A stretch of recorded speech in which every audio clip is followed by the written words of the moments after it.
Et l'isolement social, ça fait craindre le pire aussi pour les victimes de violences conjugales qui sont confinées, elles, à la maison.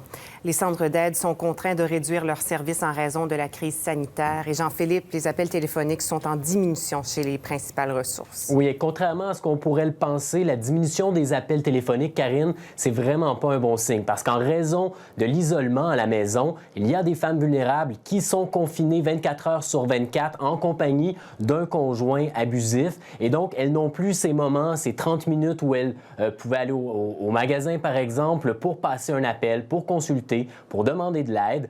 Heureusement, les lignes téléphoniques sont encore ouvertes. C'est le cas notamment au Centre Beau Séjour de chez Diac.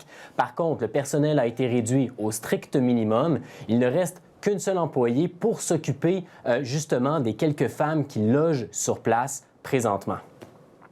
Alors, je suis un petit peu inquiète pour ces victimes-là, pour pas avoir un moment de refuge.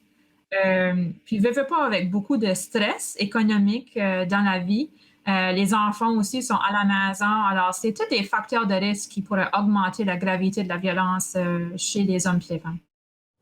Voilà, donc elle le disait bien, les facteurs de gravité de la violence pourraient augmenter. Toutefois, le centre a dû annuler toutes ses séances pour les agresseurs.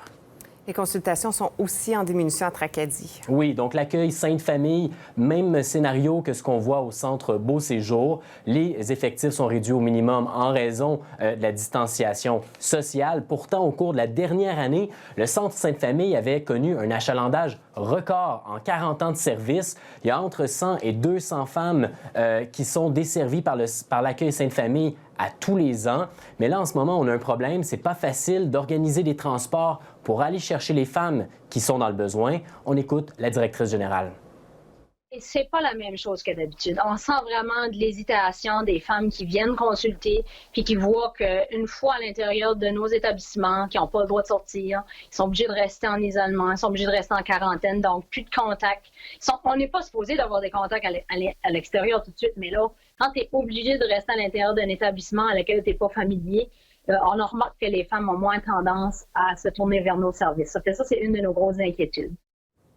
Donc, ces services qui viennent en aide aux femmes victimes de violences conjugales dépendent en partie de la charité, des dons qui proviennent généralement des PME. Et donc, on craint que si la crise se prolonge à long terme, on craint de voir ces dons diminuer et donc les services également. Ben oui, un effet domino finalement. Merci beaucoup, Jean-Philippe. Je vous en prie.